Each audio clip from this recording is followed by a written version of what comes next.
Good morning, ladies and gentlemen. My name is David Breer, and welcome to episode 54 of the 11FS FinTech Insider Breakfast Show. In this show, we bring you the best and the brightest from around the fintech and banking landscape every single weekday straight into your homes at 8:30 BST, here live on LinkedIn. Today, I am thrilled to be joined by Ronit Ghose, who is the Global Head of Banks Sector at Citi. This morning, what we're going to be doing is talking about how financial inclusion is changing the world, fintech for good, and all the things that fintech can really bring to it, and really the implications of this topic as the coronavirus really sort of takes set in terms of what's happening. Today, it's going to be a really interesting one. I mean, Ronit, good morning. Is it morning for you? Just, David, thank you for having me. It's more like, it's kind of brunch time, not your lunch time. There you go. I mean, for everybody's benefit, Ronit, tell us where you're at. So I'm broadcasting today from my bedroom, my spare bedroom in Dubai. And I've been based out here since 2016, when I moved out here with Citi. Before then, for about 20 years, I've been based in the UK. And we were sort of joking beforehand, I mean, you haven't seen so much of it for such a long period of time, have you? I think you're one of the most frequent flyers that I come across, just because, I mean, the world of fintech and financial services never sleeps, right? So you're always out and about talking to people, moving things forward, learning what's happening next, right? Totally. One of the reasons I moved out here in 2016 was it's a great hub. I can hit Europe, Africa, Middle East, obviously, but also Asia really conveniently. And I used to go to the airport maybe once every 2 weeks for a long haul flight, once every 3 weeks. Obviously, everything changed in Q1 this year. We had a great disruption. Very much so, yeah. It's a very changing landscape, right, in terms of the world and everything there. But I mean, for anybody who doesn't know, can you tell us a little bit about your role? And obviously, I mean, it's evolved over the period of time you've been there as well. So give us the background. Sure. So I work in a unit of Citi called Citi Research, and I'm in charge of global banks and with a colleague of mine in New York, fintech as well.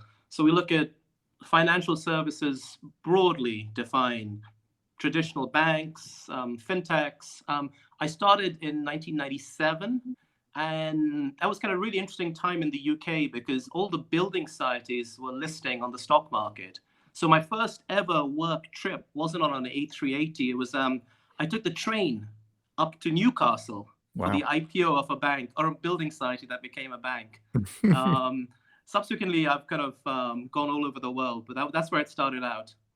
It's interesting, isn't it? I mean, the idea that actually, you know, innovation is only really happening now. I mean, the world of financial services has been evolving and changing for such a long period of time, isn't it? But over that period, it's amazing what has happened.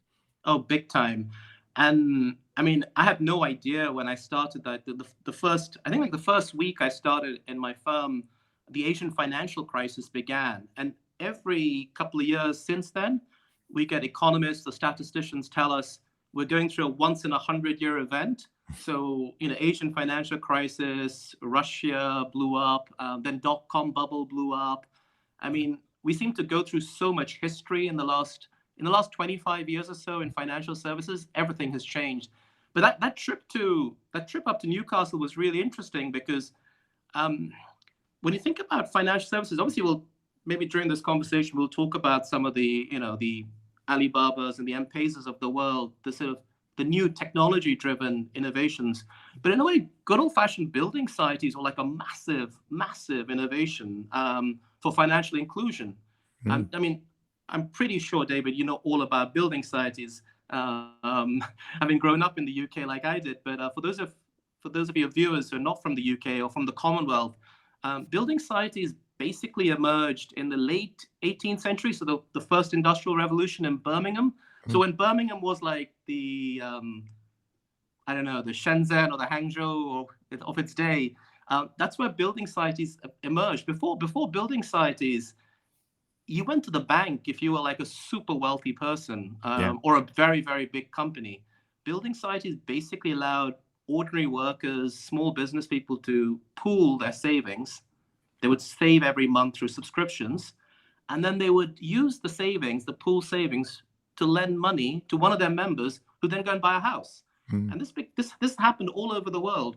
It didn't start with banks. It started with building societies. Later on, many years later on, the banks came along and said, hey, this mortgage thing is a good idea. We should do it. And often they ended up buying building societies. So I don't know about your mortgage, David, but even now, my mortgage in the UK is basically from a building society, which is inside a bank that bought it. Yeah, I mean, it's strange, isn't it? That's the. I mean, I wonder how much of that foreshadows the fortune of fintech to a certain degree, because, as you say, essentially the end result with most building societies, obviously nationwide, is still going, and Yeah. there's a few others that are out there still, but many of them, like you say, were bought up by their bigger competitors because they had the money to do so. So it is a potential foreshadowing there, I guess. But I mean, one of the things that we wanted to talk about was earlier this year, you guys co-authored a report looking at digital financial inclusion and really sort of what that means, and as you say, the various different areas where different people are kind of putting this into action. Can you tell us a little bit about that report, and then we'll sort of get into the guts of it? Because I mean, financial inclusion is such a talked about subject matter, but then actually the impact that, to your point, actually building societies were created to create inclusion. But as you said, that was some time ago, and the problem is still there. Yeah. No, building societies helped during the urbanization of England as the first country to urbanize, and you sort of had a new community that needed financial services. When you put that on a global level, as recently as a decade ago, and this is all World Bank data, they have some great data on this topic. So around 2010, 2011, so 10 years ago, 2.5 billion people didn't have a bank account. That's like half the world's population. Fast forward today, we think that number has fallen to about 1.5 billion. That's an estimate. So the last World Bank number is from 2017. They said there's 1.7 billion. So you go 2.5 to 1.7. We're probably around 1.4, 1.5 now. So you've got 1 billion people have joined the banking system, the formal banking system. And we can talk in a second about quality versus quantity, like unbanked versus underbanked. But we should probably pause there and say that's an amazing number. So in the last decade, if you're sitting in the UK or the US or Europe, it's been in banking relatively uneventful in terms of there have been some challenger banks and neobanks have joined, but there hasn't been like the kind of change that we saw in the 50s or 60s, when credit cards emerged or ATMs, or with the 19th century building societies. But in Asia, in China, in India, and other countries, about 1 billion people have joined the banking system. So it's a massive change. And that's kind of what our report looked at. How did that happen? It is amazing, like you say, bringing that amount of people into a banking system. I mean, obviously, there's been a period of pretty significant growth in all the geos that you're describing there. But so how have they gone about that? What's been the process that they've done to bank the unbanked, essentially? Sure, it's a combination. It's a combination of technology, government policy, and also economic change. So if you think about some of the big drivers, so one is identity, digital identity. The problem you have in poorer communities and lower income communities is compare that to what you have back in the UK or the US, where everyone has some kind of formal identification. Most people have formal wages. They have a job contract. Traditional banking is based on paper and property. You need pieces of paper to say, this is who I am, this is my income, and this is what I own. Can you lend against that property? So what digital has done in the last decade, particularly in emerging markets, it's replaced physical property with intangibles, with data. You can basically get banked on your data. You can say, this is my behavior patterns. Here's, I don't have a formal job, but I'm a gig economy worker. I'm a whatever Uber driver, whatever. Please lend to me against that source of income you can see. Also, government policy, particularly policies such as the Aadhaar identity scheme in India, has given pretty much everyone, a biometric identity. And then the mobile phone is like a huge game changer, because most people didn't have a bank account in these countries 15 years ago. But over the last 15 years, most people began to get a phone. So the phone number became your bank account number. And then through the phone, telcos in Africa, in the subcontinent, and internet companies in China and middle income countries could basically go and add an extra billion people into the banking system. So it didn't come from the bank. Typically, it came from new entrants into banking, just like building societies were 200, 250 years ago, new entrants. I mean, it's amazing. Obviously, I mean, everything that we've seen in the UK post financial crisis really has come about because of the change from protecting the big organizations to creating competition. It's amazing in every ecosystem when there's an element of competition created that the big incumbents then have to respond as well, which I think is what we're seeing globally now play out with the dynamic between incumbents and fintech. So, I mean, it is interesting. I mean, you talk there about unbanked and underbanked. I mean, can we sort of try and draw a distinction between those two things? Because I mean, I always say it's if you don't have education, then being given an instrument that you don't know how to use doesn't necessarily mean that you're likely to have a better outcome in terms of the stability or even financial well-being. So, I mean, what's the difference between those two things? Sure. I mean, the analogy of being given an instrument that you're not trained for or educated for is a really good one, actually, David. And you could even stretch that and say it's like being given the wrong instrument. Sometimes, a bank will say, "Here's a bank account," but you have to. It's like maybe that consumer needs a violin, and you've given them a cello or a piano or something. It's that's the problem. So the first part, going from banked to unbanked, is not completely done, but it's largely done. We've still got probably 1.5 billion adults in the world, which is still a very big number that needs to be banked. But in many countries, rich countries, higher income countries, there's a lot of people who are underbanked. So take the US. So the FDIC, they're one of the regulators in the US. They have data that shows 6% of the population in the US is unbanked, but something like a quarter of the population is underbanked. They don't have the right products. They're not being given the right services. So opening a bank account's like a really important first step, but then you have to have the right products. It's like anything, right? Yeah.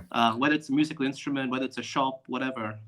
That's the challenge. And that challenge is still there, and that creates opportunity, whether it's for incumbents who are looking to get better and looking to change, whether through acquisition like they did with the building societies, because traditionally banks didn't do mortgages 50, 60 years ago. But now banks do mortgages in most countries. So incumbents can, through acquisition and internal change, get better, but also it's a huge opportunity for new entrants, particularly big techs and platform companies, and to a lesser extent, independent fintechs as well. I mean, it's interesting, isn't it? Like you say, that gap then, I mean, entrepreneurial organizations, right? There's always an opportunity there if somebody's not serving a market. And I mean, at 11FS, we will say it's the underserved and the overcharged, which actually most people fit into one of those categories, sadly, in this system that we've got right now. But I mean, it's interesting. I mean, particularly when you look at Africa, I think there have been some real breakthroughs there that actually have created a very different ecosystem. Can you talk about any of those? Sure. So when you look at mobile money or banking or other financial services done by telcos, it's really an Africa story. So mobile money, the origins of it goes back to actually the Philippines and a few other places, but it was really in Kenya through a combination of, like most innovation, a combination of planning, but then serendipity, luck, whatever. Mobile money took off in Kenya through what's called Safaricom today, or M-Pesa, and basically funded by Vodafone and the UK. So what you have is a massive gap in the market where ordinary people, so migrant workers in big cities, when they had to send money home to their villages, to their spouse or their parents or their mum, would give cash, literally cash, to their friends or the bus driver. They would then go back to the village and hand over the cash. Everyone has a Nokia or other feature phone today, and the telcos worked out that they could transmit money. And then they became a really important part of the financial ecosystem in East Africa. Now, in the rest of Africa, it didn't work out so well because you touched upon regulation. In many countries like Nigeria, Egypt, the regulators were not so sure. They were like, what are the financial stability implications of this? What are the money laundering or fraud? Or regulators often have a default position of keep things as they are. They're risk averse, Yeah. which is why actually regulatory support can be huge for innovation. I know you guys, David, you talked a lot about this in the UK context with neobanks, but similarly, what you've seen happen in Africa or in China, either regulatory permissiveness or actually a regulatory push allows change to happen. And that's happened in Africa. It's not easily replicable around the world because it depends on what sort of stage of economic development you are. If you're in a feature phone, mobile money is a good solution. If you're like in China, the Eastern Seaboard, and you're on smartphones, then actually internet companies come in and become the service provider. India is somewhere in the middle. It is interesting, as you say, because that stage then, on the regulatory side of things, it's almost the progressiveness of the regulator coupled with almost the speed of data connectivity in a geography. You can almost predict the places in which innovation will really sort of take off. Like particularly when, as you say, the data connectivity and therefore the sophistication of the smartphones that are available. But I mean, it feels like it's interesting, like you say, the M-Pesa story worked particularly well in one geo, but the application of it in another geo, because of the ingredients being slightly different, is really, really interesting. I mean, as you say, with China, it's been very government-backed, tech-led, which I think is an amazing thing, and obviously then like you say, leads to a very different sort of level of engagement or level of adoption quickly. I mean, even if you look at places like, and as I know you did, India, with everything that happened from a demonetization perspective, and obviously the government sort of mandating the removal of many notes from the system, and the impact that had on digital, but also inclusion is, I mean, there's so many different levers that have been pulled globally, isn't there? Yeah, most governments are, I mean, today, or policymakers today versus 10, 15 years ago are kind of firmly in the pro-digital camp because partly it's fashion, right? I mean, our cultural heroes of today are the sort of the digital superstars from the West Coast or the East Coast of China. But it's also a recognition that this can bring real social welfare gains when you have, whether it's migrant workers in the big cities, entrepreneurs back home in villages, you can demonstrate there's real economic welfare gains from digital financial services. Just maybe one caveat or one kind of slight, I don't know if it's correction, but you said China to the government top down. I mean, I would add that actually in most parts of the world, the government's a huge driver of this. I mean, particularly in the West or in the UK, US context, we tend to be in a very much entrepreneurs build everything. But when you unpeel the kind of Silicon Valley onion, as you know, there was huge amount of government support. You know, the whole internet, like, you know, the whole history of ARPA and the ARPANET and internet, that all came from State Department, sort of Defense Department funding in the US. So what's interesting is, like in the US, the idea was, you know, they gave grants to, you know, clever people to go and build stuff, but they kind of stayed a bit hands off. Something similar has happened in many countries. A lot of this, you know, a lot of the kind of innovations that we look at China and go, how did that happen? Like, you know, Alibaba going into financial services, or, I mean, you know, the history, right? I mean, Alibaba was B2B. 2003, another pandemic is raging, not as big as the current one. They add on B2C. Now, causation, coincidence, who knows? But B2C, which then becomes like the biggest e-commerce market in the world, starts in 2003, and then they need a payment device, right? Because credit cards don't really exist like they exist in the US in 2003, 2004. So they build a payment arm, which then becomes Alipay. So in a way, a lot of this happens through serendipity, entrepreneurial spirit. The government or policymakers in China kind of didn't kill it. And so sometimes that's as important as not to kill new innovation. It's permissive support rather than kind of deliberate support. It's interesting that I think there's something in that. I think we at some point should get together and draw up the list of things that different ecosystems did in order to make them successful. And you touched on a few of them there. You know, sometimes it's investing in something and getting out of the way. Sometimes it's giving something permission but not being involved in it. As you say, sometimes it's just not killing the thing, which is like a dramatic difference. But and the thing is, in banking or financial services, the difference to, like, say, pure consumer internet is we're in a permissioned or a regulated industry, right? So, I mean, look at neobanks in the UK versus the US. They were permissioned in the UK. It's really hard, or has been in the US, to build neobanks. You have to build on top of existing FDIC regulated institutions. So we're in a, and that's kind of how our industry is so different to, like, if you're doing gaming, for example, or some other sector. Yeah, I mean, it has the potential to impact millions of people's lives positively, but equally, if the wrong people are delivering these services, it can impact millions of people's lives negatively, can't it, in terms of the impact? But obviously, we should talk about the context here as well. With financial inclusion, it was hard enough as it was, but throw in the mix everything that's happening with COVID, and actually the underbanked or the unbanked are in a pretty precarious situation.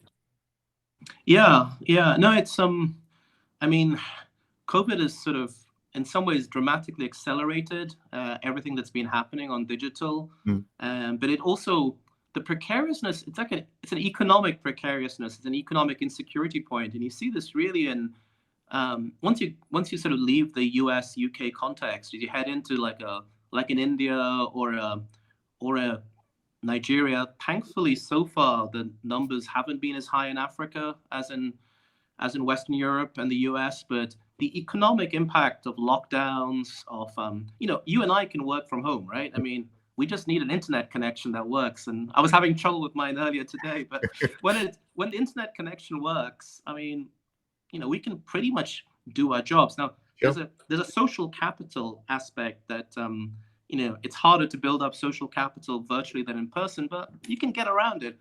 But the problem for lower income countries or lower income workers is they don't have a safety net, and that's the biggest challenge. Now, digital can help. If you have a system like, say, I think about getting the money out. If the state wants to get money out and everyone has a bank account or some kind of digital identity that's formal, you can push that money out very quickly. You don't have to mail checks in the post, right? So digital can help but at the root, at the base, the issue is, do you have the money? And the problem for many poor countries is the state doesn't have the capacity, physical, financial, just to support their population that the UK or the US does. Well, and that's the thing. It sometimes requires external stimulus to make these things happen, doesn't it? The example with M-Pesa earlier on, as you said, actually the UK government and UK organisations played a really large part in the success of that being established and the expertise being brought together. So it's interesting that external stimulus is often kind of required. Some really interesting questions for you over on LinkedIn, Ronit. So I'll go through these. Marsha Williamson, so actually from 11FS, what are your thoughts on the shift to a cashless society? Do you think this will help or hinder financial inclusion? Because obviously, I mean, a lot of low income people are still using cash as a predominant day-to-day spend. So do you think it will help or hinder? It's a really interesting topic. It's a really interesting question. The mega trend, as we all know, is towards cashlessness. But when you look around the world, even like large developed countries like the US, the number of banknotes in circulation have gone up a lot during COVID. I can't remember the exact number. It's up. I think in April it went up like 10% or so, the number of US dollar notes. Yeah, so they're not spending it. But for precautionary, it's kind of interesting, psychological. It's like literally having, dollars under your mattress or whatever. And obviously in less, sort of middle income or low income countries, you have the issue that a lot of people just want to accept cash. Like, so internet, for example, in India or in Africa used to be cash on delivery. You've only, the really cashless economies at places like Norway, Sweden, I mean, you need a relatively high level of income and a relatively high level of education. The median has to be relatively high, which the Scandinavians have, that you can go completely cashless, where you have a small number of typically older people who then struggle. And then it becomes a societal issue, right? Where if all the shops in Stockholm say no cash, well, what if you're a retired pensioner and you actually just want to use cash? So I think mandating, so the shops here in Dubai, so when we sort of came out of our lockdown, I went out sort of tentatively, and there were signs everywhere saying cards preferred, but they didn't say you have to pay with a card. But there's a very strong message from the government here: pay digitally if you can, because it's cleaner, it's simpler, and most people have a phone, right? So So, Yeah. but it's not just an economic or digital, it's a psychological question. People just, like in India, even though demonetization happened a few years ago, when COVID hit, number of rupee bills spiked, went up. There's something sort of permanent to that, isn't there? I think people, it's like actually in a world where, particularly in a global pandemic where, doomsday scenario, people were looking at, next generation of society, then my mobile phone will run out of battery, but this money is still going to be money. So it is a fascinating psychological thing. As long as the government's still there, right? That's very, very true. Yeah, which you can't always guarantee everywhere, can you? But that's why, actually, I said lower income countries have more attachment to cash. That's not 100% true. When you get really low income, like state failure, so some of the most cashless economies in the world are one in Scandinavia, the other end is like the Horn of Africa, where there's a lot of basically state malfunction. Their telcos are cash. Yeah. Well, I guess everywhere, and this is where I guess, because when you start seeing places start adopting things like the US dollar, it's all down to people looking for stability, isn't it? In terms of stability of value, stability of assets. But it is a fascinating one. I feel like again, it's when you look at the organizations that are investing, huge amounts of money into trying to address this. We never really feel as much as we were saying earlier on that the inclusion part of it, another billion people in China have access. It does feel to me that actually this isn't just a overseas problem. Sitting in the UK, this isn't a problem that's in Africa and India and China and various different places. Small businesses, right? Small businesses. Exactly. It feels to me like the banking system and the propositions that are offered to everybody is not keeping up with the potential of where they could be, which, to your point before, this is why building societies, this is why technology companies, if you look at everything with what Facebook and Libra and all different types of organizations, this is why people keep getting into banking, because banks are not delivering enough of the things that really move the industry forward. And that's just opportunity, isn't it? Yeah. And then if banks, obviously things have speeded up since the building society days, but it took banks like probably 100 years plus to get into mortgages in a proper, like a mass market way. Yeah. Not for the high net worth individuals, the top 1%. It was like the 1950s or 60s or even later. Building societies started in the 1870s, no, 1770s. Permanent building societies came around in the 1830s. That was a really long period. Banks have speeded up since then. That's the good news. But the opportunity for other companies is still, particularly post-financial crisis, post-08, banks had to be in a stability-first mentality because they were rebuilding post-financial crisis. Also, there's something inherent in banking, which is if you can't start with because people give you money to look after, there's this kind of inherent custody, safekeeping aspect to most banks. That makes it very hard to have that combined with I'm going to move fast and the classic move fast, break thing. So there's this tension inside banks. Yes, we want to do things that are keeping up with our clients or even moving ahead of our clients. And then there's this got to be safe, people give us money, people trust us. Yeah. And that's come out in COVID, right? Trust has become a really important factor because one thing that's different, I said, banknotes are going up, particularly US dollar banknotes, but people aren't rushing to ATMs to take money out. It's a very different reaction to 08.